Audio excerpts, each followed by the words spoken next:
Yung tipo ng tao na nagkamali tayo na piniling representante ng ating distrito.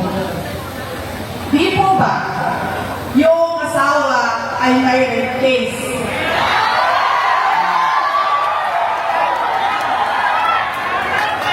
Lumapit siya sa asawa ko. Abogado.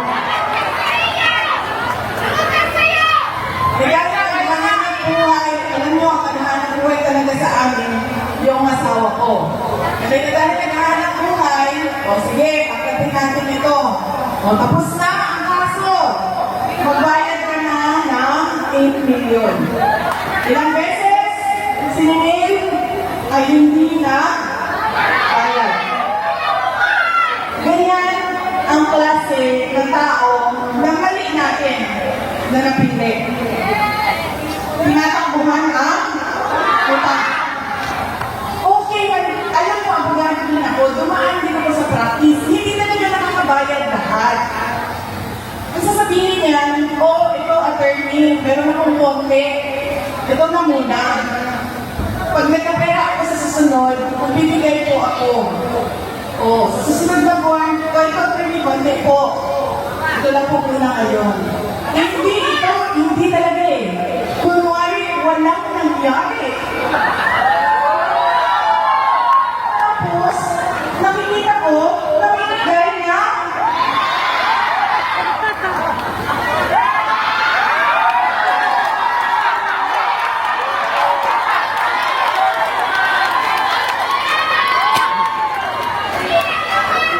Magbayad ka naman muna ng utang mo.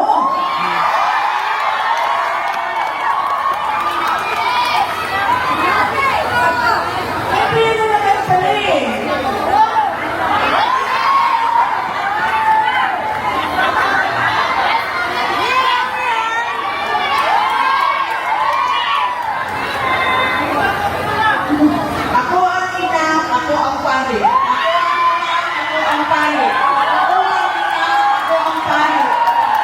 Ano ba talaga? Ano tawag doon sa tumatakbo sa hindi nagbabayad ng utang? Yan. Yan.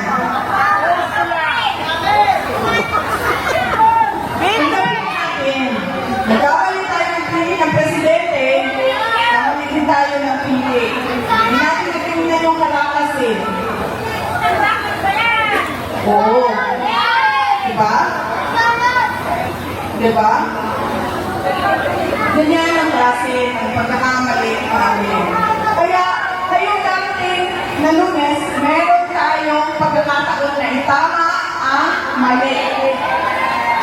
At yun ay ang pagpili kay Congressman Rani Abu.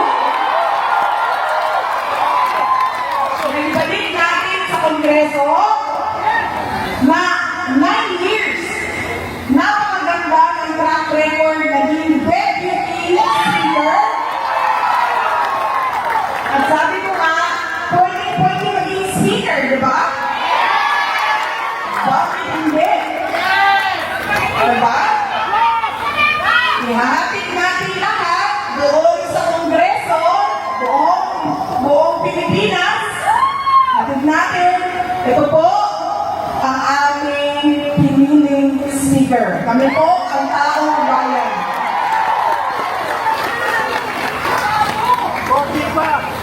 Yan. Hindi mo mapalabas! Dahil, check ko muna. Wala ka naman kinakuha na utang. Hindi pala suba.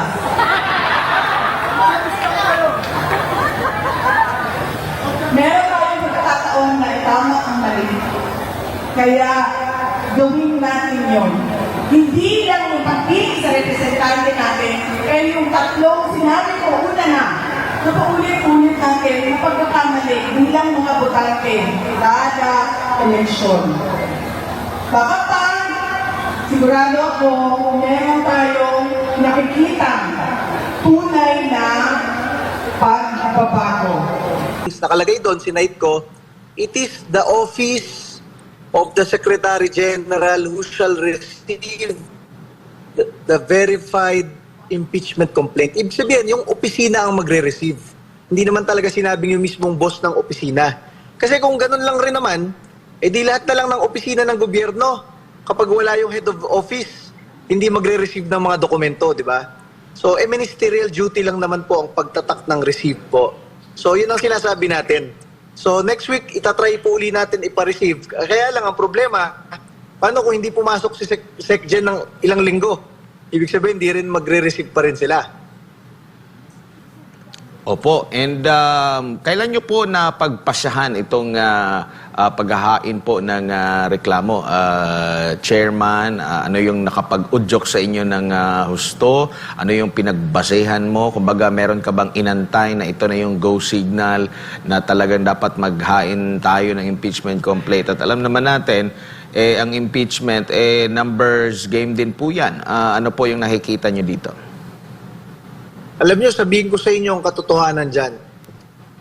Kung yung kay Vice President Sara Duterte na impeachment, ang motivation doon ng ibang nag-file, alam naman natin, additional na pondo, additional na tulak galing sa leadership. Alam nyo, ang nagtutulak lang sa atin mag-file, sabihin ko sa inyo ang katotohanan. Tuwi na lang naririnig ko yung kanta ni Yeng Constantino na salamat. Yung para sa'yo, ako ilalaban yon. Tsaka yung You Raise Me Up na paborito ni Pangulong Duterte. Tuwi na lang naririnig ko yon. Yun lang ang motivation ko para mag-file kasi hindi ko talaga matanggap na nandun si Pangulong Duterte ngayon sa ibang bansa sa kamay ng mga dayuhan nag-iisa sa isang kwarto.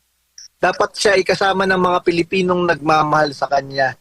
Kaya ang kinaso natin sa impeachment complaint, talagang nilagay natin culpable violation of the Constitution dahil nakalagay sa ating saligang batas, sovereignty resides in the Filipino people.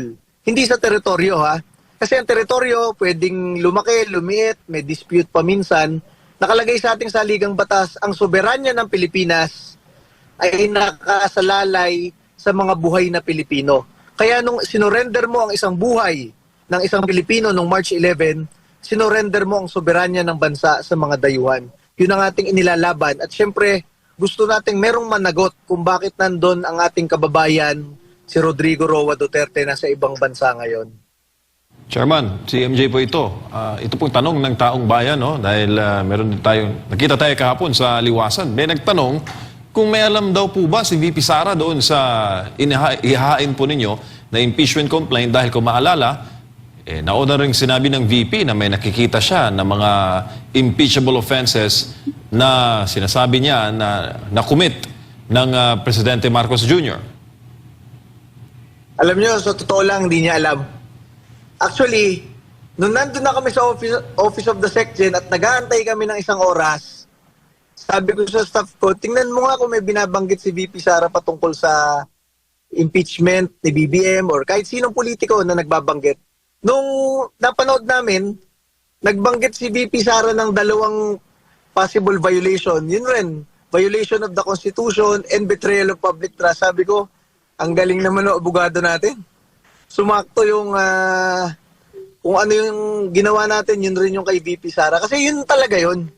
Betrayal of public trust. Talagang nagtiwala sa'yo ang mga Pilipino na ipagtatanggol mo ang buhay ng kada Pilipino, kaya lang hindi mo ginawa at violate mo ang Constitution dahil sinurrender mo ang soberanya ng bansa sa pag-surrender ng isang Pilipino. Sakto-sakto lang, very clear yung kinaso natin. Chairman, ang inyo pong nais ipatanggal sa posisyon ay inyo pong ninong. Bakit po umabot sa ganitong punto na yung inyo pong sinuportahan noong 2022 at ninong pa po ninyo sa kasal, guys po inyo matanggal sa pwesto bilang presidente? Alam nyo, sa totoo lang, hindi ko lang ninong yan. Talagang noong 2016, nung ang tandem ay Duterte-Cayetano, kami ay Duterte-Marcos na. Marcos loyalist talaga kami. At nung hindi nanalo si Senador Bongbong Marcos, baka naalala niyo ang nagrally sa EDSA Shrine about Marcos Burial. Yung lumaban kay Jim Paredes doon at sa 2,000 anti-Marcos doon, Duterte youth rin. At sa mga rally sa Supreme Court at sa COMELEC patungkol sa recount, Duterte youth rin ang kasama. At kami naman, inaanak ng Pangulong Bongbong Marcos, kahit yung anak namin, inaanak ni Sandro, talagang Marcos loyalist kami. Kaya lang, dito sa ginawa nila sa ating bansa, naramdaman namin yung tinatawag na parang nabudol tayo. At yun na rin ang pakiramdam ng maraming Pilipino. Ano bang ibig sabihin ng parang nabudol ka? Parang na-betray yung public trust, di ba? Yun yung kinakaso natin dun eh. Bakit? Ang daming ginagawa ng administrasyon ngayon na hindi naaayon doon sa mga ipinangako at dapat ginagawa niya. Di ba? Ang daming, kunyari, ang pinagkakaabalahan ngayon ng NBI tsaka ng PNP kung paano kasuhan yung katulad natin, Duterte official dati. Ang dami nangyayaring kidnapping, pagpatay, hindi man lang yun ang imbestigahan ng NBI, di ba? Kunyari, yung mga pondo natin sa gobyerno, GSIS, SSS, PhilHealth, tinatangkang ilipat para panggawa ng karasada. Di ba? At marami pang iba na parang questionable na ginagawa ng gobyerno ngayon. Kaya hindi yan talaga. Pero ang sukdulan doon kung bakit talaga pakiramdam natin talagang binetray yung public trust. Nung ang isang Pilipino na minamahal ng milyong-milyong Pilipino ay pinadala mo sa ibang bansa sa kamay ng mga dayuhan. Mismong opisina ng presidente, Office of the President, ang nag-charter, ang nagbayad dun sa private jet. Talagang meron kang kaugnayan at dapat may managot. Kung ikaw ang dapat managot, dapat ikaw talaga ang ipatawag para mag-explain. Chairman, doon tayo sa yung personal na knowledge o pagkakakilala at mga experiences mo bago siya naging presidente. Ano ba yung mga maaari mo maikwento sa amin kung ano ba si civilian BBM noon at ngayon na siya ay President BBM na? Ano ba yung kanilang pagkakaiba based sa yung personal na karanasan at pagkikipagtungo sa kanila? Ang masabi ko sa inyo, mabait naman yan noong dati. Lagi kami pinapatawag, lagi kami kinakamusta, lagi kinabate, pag birthday, pag wedding anniversary namin, pinapatawag kami sa bahay, pinapatawag kami sa kainan, at napunta kami. Nangyari nga dyan, may Christmas party na kahit sa isang congresswoman lang na umattend, ay si Congresswoman Cardema lang ng Duterte Youth Party List. Kasi karamihan ng mga kongresista noon, doon siyempre pumupunta kay Vice President Leni Robredo. Pero kami, talagang loyalista kami. Ang problema nung nakaupo sila, parang nag-iba yung ugali. At siyempre, dahil ikaw ang presidente ng bansa, maraming problema ang bansa, pakiramdam namin, dinedelegate na lang niya yung decision making sa ibang mga nakapaligid sa kanya. Kaya baka ganyan ang nangyayari. Parang hindi siya ang in control. For example, ako na dating National Youth Commission Chairman, 6 na taon akong tumutulong sa kanila dahil inaanak nila ako. Karamihan ng ating mga youth convention, sila ang guest of honor, si Senador Amy Marcos, Governor Amy Marcos pa noon, saka si Senador Bongbong Marcos. Isipin ninyo, last year, tinanggal ako ni Pangulong Bongbong Marcos sa NYC. Fixed term ako. At ang nagsasaad na fixed term ako, yung batas na mismong siya ang gumawa, NYC law, ginawa niya ng Congressman Bongbong Marcos pa siya. So nilabag niya ang batas na yon, hindi ko naman maireklamo siya. Kasi sa Pilipinas pala, ang presidente bawal kasuhan. Kahit nilabag na yung batas.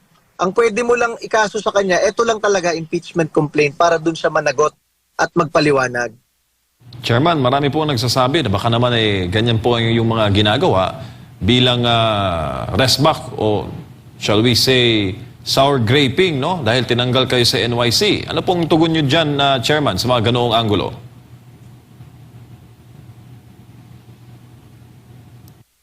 Nako, balikan natin si Chairman Cardema. Mukhang moving ito at nasa loob ng kanyang sasakyan.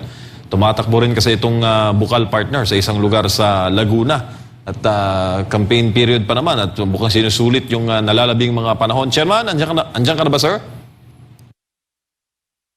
Balikan natin mamaya si Chairman Ronald Cardema. Mahalagang natin partner, maitanong sa kanya kung kahit anong mangyari ba, itutuloy niya pa rin yung paghahain ng impeachment complaint laban kay Presidente Marcos, knowing na yung kanyang first attempt ay hindi po nag-succeed dyan sa mababang kapulungan ng Kongreso. At syempre, kukunan din natin ng pahayag si Chairman sa naging tugon din ng palasyo ukol dito. Kung okay na ba si Chairman? Chairman, okay na ba yung signal natin? Abante mo nga. Ayan, Abante ayan. muna Abante natin, para at least medyo maganda yung signal. Chairman, naririnig mo na kami o naririnig na? Abante mo Yan po. Abante Ayan, mo po, okay abante, na. abante. Narinig niyo ako? May tanong si partner MJ. Chairman, kahit yung balikan ko lang yung sour graping na Yes, po. anggulo. Ano bang masasabi mo doon? Baka dahil daw binabanatan mo na si ninong mo dahil tinanggal ka sa NYC, sour graping daw. Anong tugon mo doon sa anggulong yon? Hindi yun. Actually, kung gusto ko talagang bumanat, di sinama ko na siya dito sa kinakaso ko. Kasi talaga namang labag sa batas yun. Pero itong ibinabanat natin sa kanya sa impeachment complaint, ito ay hinaing ng milyong-milyong mga Pilipino. Wala naman tayong marinig kahit isa ngayon na ibinoto nyo sa Kongreso na nagsasalita patungkol dito. 'Di ba? Kaya tayo po sa Duterte Youth Party List, hindi naman tayo dapat mamili ng oras kung kailan tayo magsasalita para sa taong bayan. Ito, final natin tong impeachment na ito. Chairman, considering na ang iyo pong tangka na maghain po ng opisyal na impeachment case laban kay Pangulong Marcos Jr. ay hindi po nagtagumpay yung first attempt, kayo po ba'y nakahanda na sa mga mangyayari sa susunod na panahon na kayo po ay magpunta dyan sa mababang kapulungan ng Kongreso at magkaroon naman po ng mga hadlang o balakid para ito'y inyong maisapinal? Yes, talagang itatry uli natin i-file ito. Yun nga lang, ang problema, pag dineclare na naman nila na wala yung head, wala yung boss nila. So, pero alam nyo, masabi ko sa inyo, in general, dapat lahat ng opisina ng gobyerno, pag may pinapareceive kang dokumento, i-receive nila yan kasi ministerial duty yung tawag dyan. Tatatakan mo lang ng receive yan. 'Di ba? Kung tayo nga na ang ating grupo, miyembro na ng Kongreso, ganito pa yung treatment. Paano pa yung ordinaryong Pilipino na mayroong reklamo, mayroong gustong isubmit na sulat? Paano pa sila? Kung tayo nga na member ng 300 plus na kongresista, hindi ina-entertain at tinatatakan yung ating pinapareceive na document, paano pa ang ordinaryong Pilipino, milyong-milyong masang Pilipino, di ba? Chairman, meron pong reaksyon ang palasyo po dito kaugnay sa pag-attempt niyo po na maghain ng impeachment complaint. Ang sabi po ni Yusek Claire Castro, and I quote, karapatan po nila kung nais po nilang magsampa. Pero inuulit po natin, ang complaint na ito sa ating pagtingin ay walang pinaghuhugutan. Uulitin natin, ang Pangulo at ang administrasyon ay gumaganap lamang ng kanilang katungkulan at ang batas ay pinapairal pati na po ang kanilang commitment sa Interpol. Kung mayroon mang sariling interes patungkol dito, nananaisin pa ba nila na hindi sundin ang batas, hindi ipagpatuloy ang commitment or talikuran ng commitment sa Interpol para sa mga taong inaakusahan ng crimes against humanity? Muli, maliban po sa ginagawa po ng Duterte Youth Party List patungkol dito, mas maganda rin po bilang mambabatas makagawa sila ng mas maraming batas. Chairman. Yes, unang-una masabi ko dyan, alam nyo, hindi problema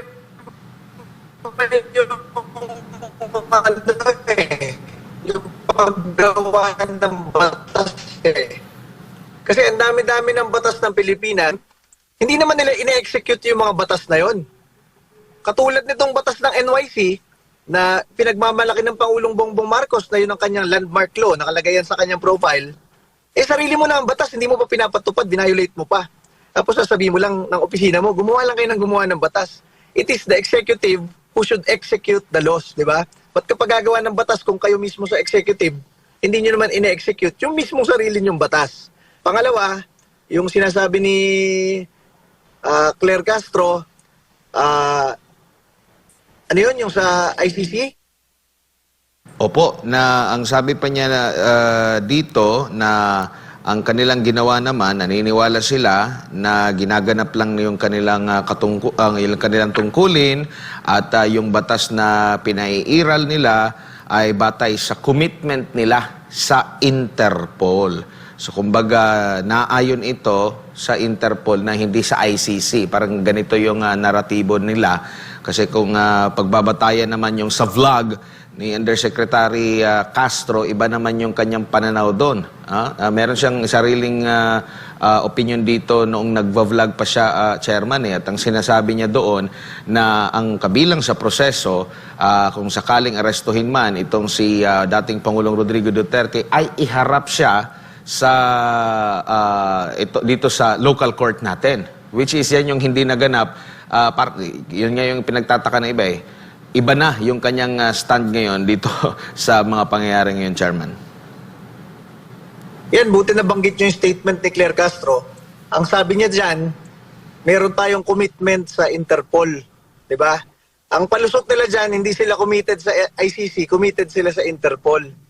Ang paalala natin kay Claire Castro, bago ka pa magkaroon ng commitment sa isang international agency, mas matimbang yung commitment mo sa soberanya at taong bayan ng bansa mo. Yun ang priority mo. Kaya nga itong kinakaso nating betrayal of public trust, ang pwede lang magkaso nito ay yung mga kababayan mong Pilipino. Dahil pag hindi ka sumunod sa mga kababayan mo at sa konstitusyon ng bansa ninyo about due process, about sovereignty, pwede kang kasuhan ng violation of the Constitution and betrayal of public trust. Kapag naman di ka sumunod sa Interpol, wala naman maikakaso sa iyo yun. Dahil alam naman talaga nila, ang commitment mo bilang leader ng mga Pilipino ay sa mga Pilipino dapat. So buti na banggit ni Claire Castro yan na committed daw tayo sa Interpol. Paalala ko sa iyo, Claire Castro, bago pa maging committed tayo sa Interpol, nanumpa ang Pangulo na magiging committed siya sa ating konstitusyon, sa soberanya ng bansa, at siyempre sa mga Pilipinong nagluklok sa kanya. Chairman, huling tanong na lamang po. Ang Duterte Youth Party List ay palaging nasa unahan ng mga party list survey. So kung magkaroon man ng eleksyon, doon sa mga panahon na ginawa yung survey na yon, ay sureable po na magkakaroon ng pwesto ang Duterte Youth sa 20th Congress kapag manalo po ang Duterte Youth. Ano pong inyong commitment, Chairman? Magkakaroon po ba kayo kung hindi man magtagumpay sa mga nalalabing araw ng 19th Congress? Ito bang impeachment case? Itatawid niyo ho ba ito sa susunod na Kongreso, Chairman? Yes, unang-una, talagang hindi tayo titigil dyan. Kasi araw-araw naman natin hindi kasama si Pangulong Duterte. Araw-araw naman natin kine-question kung bakit hindi natin maibalik dito. And araw-araw rin natin tinatanong, sino ba dapat ang responsible sa pagdadala ng isang Pilipino doon sa mga dayuhan. So hanggat hindi nasasagot yan, talagang ipa-file natin tong impeachment na ito para maipaliwanag ng Chief Executive kung bakit niya inalaw ito o baka inuutos niya ito. Tapos doon sa tanong nyo kung ano pa bang mga commitment ng Duterte Youth Party List, alam nyo, ayon sa survey, baka magkaroon tayo ng 3 kongresista. Isa doon, siyempre, si Congresswoman Cardema na galing UP. Isa doon, ang ating Congressman Berlin Lingua na galing Philippine National Police Academy. Isa doon, si Congressman Ron Bawalan galing Philippine Military Academy. Lahat to pinag-aral ng taong bayan bilang scholar ng bayan at lahat sila lalaban para sa mga Pilipino. Ang edad nila, puro 26 lang. At ito, mga leader, kabataan, pinag-aral ng bayan, maglilingkod at lalaban para sa bayan. At masabi ko sa inyo, pag nanalo tayo, ng 3 tayo sa Kongreso, ang Duterte Youth Party List, etong 3 ito, ang lalaban sa mga komunista, ang magpapatawag sa mga opisyal ng PNP na umabuso sa kanilang trabaho, ginawa nilang halos kidnapin nila si Pangulong Duterte, ipapatawag yan ng Duterte Youth Party List. Yung mga taga-AFP naman, na tinanggalan ng security si Vice President Sara Duterte, ipapatawag natin yan. At yung NBI na nagkakaso sa atin ng unlawful utterance, ipapatawag natin yan kasi 2 billion a year ang budget niyan. Hindi man lang sila nag-iimbestiga sa mga kidnapping, pagpatay ang iniimbestigahan nila, itong mga ganito kababang unlawful utterance. Basta ang tinitira nila mga Duterte officials dati. So lahat yan ipapatawag ng Duterte Youth Party List. Kung sakaling manalo po tayo at tayo ay magkaroon ng 3 kongresista po. Maraming salamat po, Chairman Ronald Cardema, sa inyo pong panahon. Ngayon pong 10 oras na ng gabi at mabuhay po kayo, sir.